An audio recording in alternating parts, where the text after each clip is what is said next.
C'est le journal du télétravail.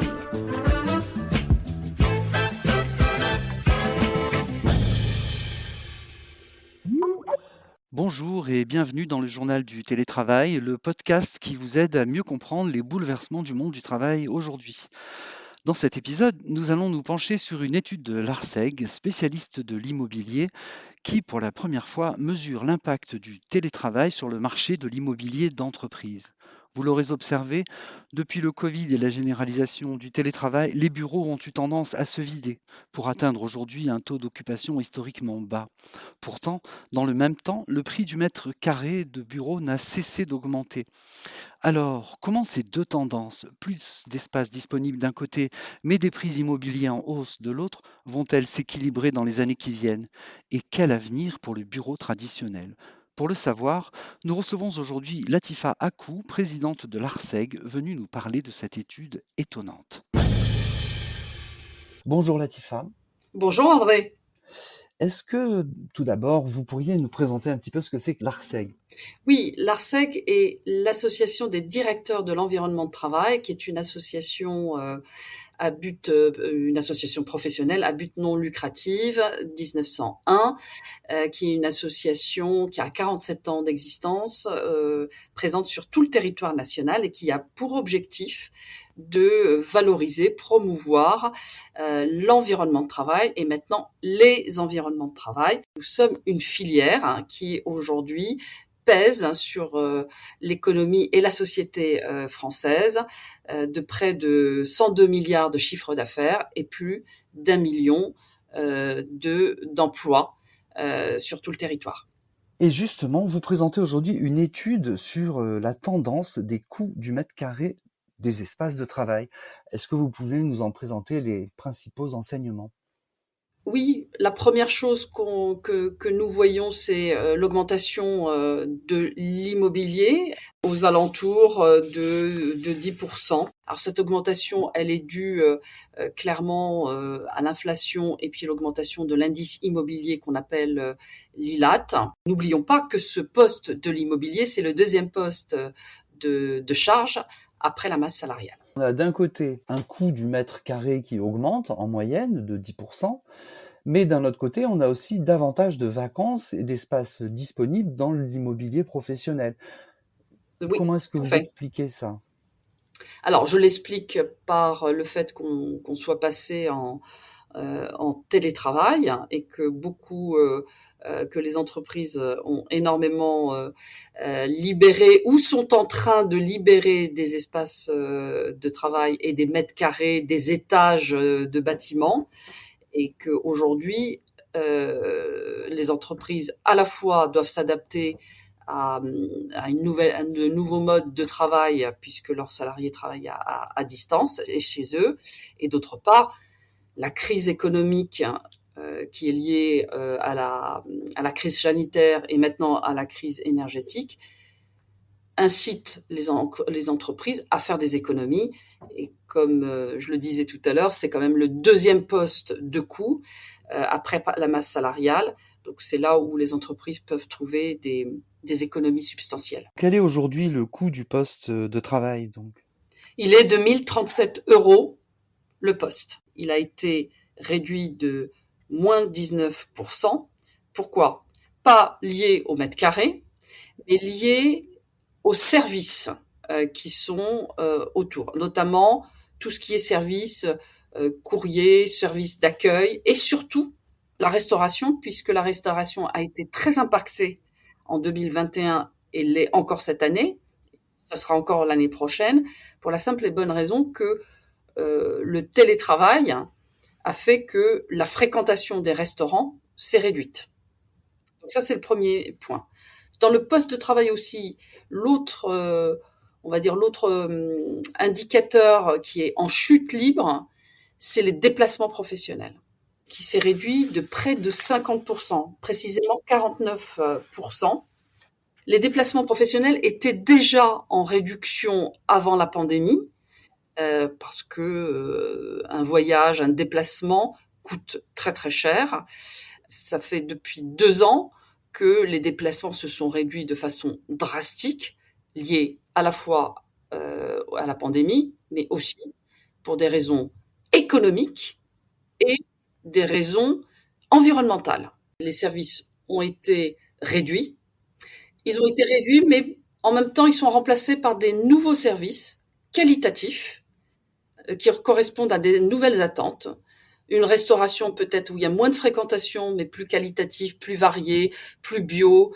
Une conciergerie où il y a plus de bien-être, où vous avez une offre qui va de l'esthétique à pourquoi pas des massages et puis aussi des services de santé. On demande beaucoup maintenant des acupuncteurs, des kinés, et puis des services de sport et même des services artistiques qui se sont aussi invités dans l'offre de services proposée aux salariés parce que ça correspond aux demandes.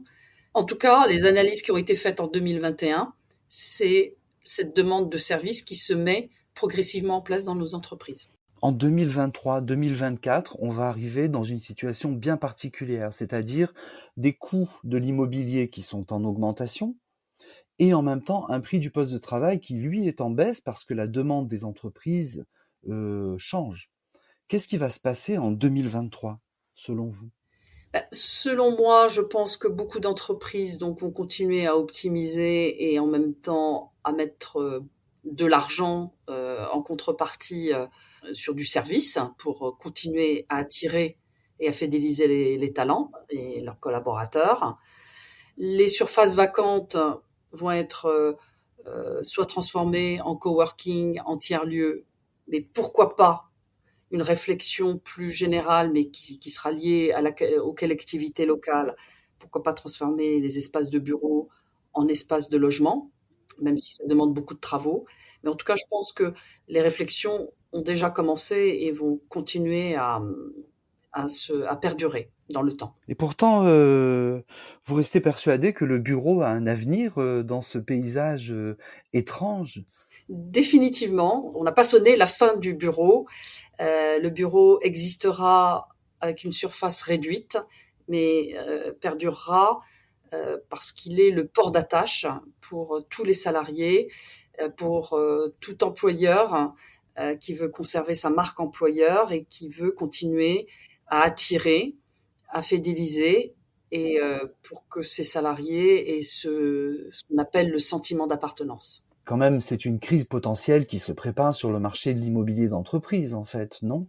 Oui, je pense que les acteurs y travaillent, mais oui, je dirais que c'est une révolution de l'immobilier parce que comment fait-on, comment transforme-t-on ces espaces de bureau en d'autres espaces? Je pense qu'il y a une belle réflexion aujourd'hui sur le sujet et je crois qu'on ne manque pas de créativité et cette crise sanitaire nous a amenés tous à repenser le monde, les espaces, les services en particulier.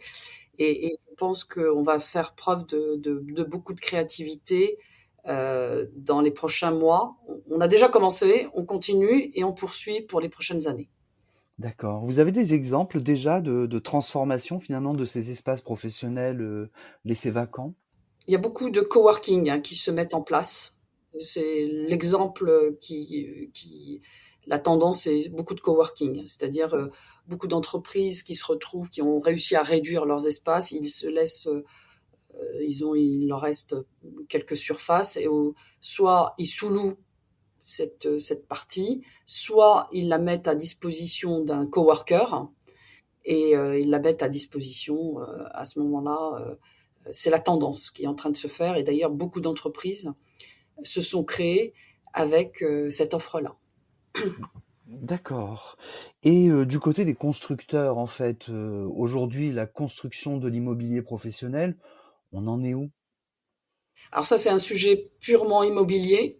Je dirais que la réflexion a commencé et on en verra, je pense, les transformations dans quelques années, pas tout de suite. Mais en tout cas, aujourd'hui, la réflexion qui est en train de se faire, c'est qu'on ne réfléchit pas uniquement espace de travail à l'intérieur d'un bâtiment, mais aussi dans une collectivité, dans un quartier, dans une ville. C'est-à-dire que on a élargi le périmètre de l'espace de travail. Et puis, bien évidemment, on a intégré aussi le télétravail, les tiers-lieux. Mais surtout, le périmètre est plus large et il faut tenir compte de l'extérieur du bâtiment. C'est-à-dire que finalement, vous nous parlez d'une hybridation potentielle du bâtiment professionnel vers autre chose, avec son environnement, avec peut-être des logements, pourquoi pas des Tout résidences à fait. étudiants, Des commerces. des commerces.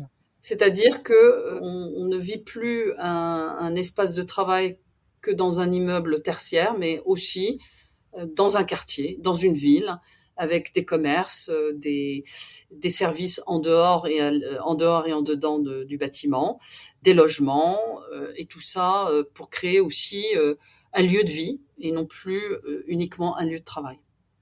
Nous vivons une véritable révolution du travail puisque nous la vivons non seulement dans l'environnement de travail, mais avant tout dans le management, avec l'hybridation, le télétravail, les nouveaux modes de travail.